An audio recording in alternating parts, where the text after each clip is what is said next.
ติดตามไข่แผ่นม่วงคำสู่กลุ่มการผลิตเป็นสินค้าของหลวงพระบางสนับสนุนโดยน้ำดื่มหัวเสือบ้านม่วงคำเมืองจอมเพชรแขวงหลวงพระบางเป็นชุมชนที่มีชื่อเสียงดังด้านการเฮ็ดไข่แผ่นแบบพื้นเมืองมาแต่โดยนานด้วยลักษณะความอุดมสมบูรณ์และรสชาติเป็นเอกลักษณ์ไข่แผ่นของบ้านนี้กลายเป็นสินค้าขึ้นชื่อและได้เป็นสินค้าตัวแบบใหม่ของแขวงหลวงพระบางและในต้นเดือนพฤศจิกายน 2025 นี้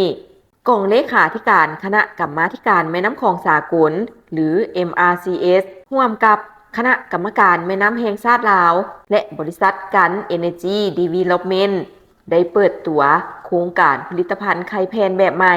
อย่างเป็นทางการนับเป็นการริเริ่มสำคัญเพื่อยกระดับอาชีพชุมชนและเสริมสร้างรายได้ให้ชาวบ้านในระยะยาว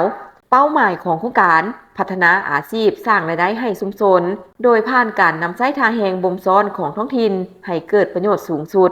ไข่แผ่นเป็นอาหารพื้นเมืองของหลวงพระบางที่ชาวลาวรู้จักกันดีซึ่งอุดมไปด้วยสารอาหารจากแม่น้ำคลองจะถูกพัฒนาให้มีมาตรฐานสูงขึ้น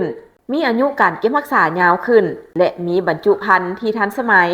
เพื่อรองรับการจำหน่ายทุกระดับในนี้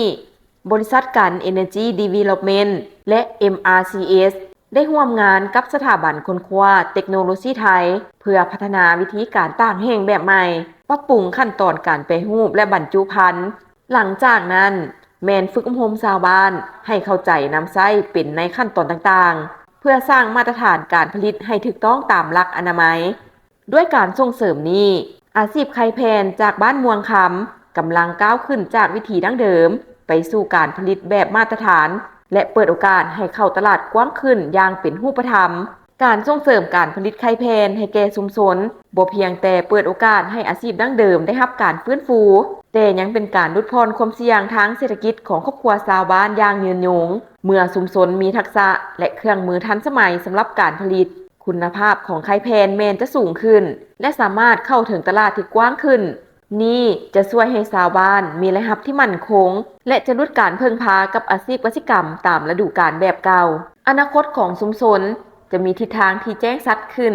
ครอบครัวมีรายรับเพิ่มขึ้นจากการขายไข่แผ่นมาตรฐานและมีตลาดรองรับที่กว้างขวางหนุ่มสาวในบ้านมีทางเลือกการจ้างงานไกลบ้านลดการอพยพไปรับจ้างในเมืองใหญ่หรือต่างประเทศวัฒนธรรมการกินอยู่พื้นเมืองถูกอนุรักษ์ควบคู่กับนวัตกรรมใหม่ช่วยให้ผลิตภัณฑ์ท้องถิ่นยังคงมีเอกลักษณ์แต่ทันสมัยโดยรวมแล้วการส่งเสริมการผลิตไข่แผ่นบ่เพียงแต่สร้างอาชีพแต่เป็นการยกระดับชีวิตของประชาชนอย่างเป็นรูปธรรมและช่วยให้ชุมชนก้าวเข้าสู่การพัฒนาแบบยืนยงความซื่นใจมีหน้าตาเป็นแบบใดหน้าตาซื่อๆแต่เห็นแล้วซุ่มซื่นหัวใจน้ำบ่น้ำดื่มหัวเสือคุณภาพเดียนคำระดับสากลตื่มความซื่นใจห่วงใยทุกเวลา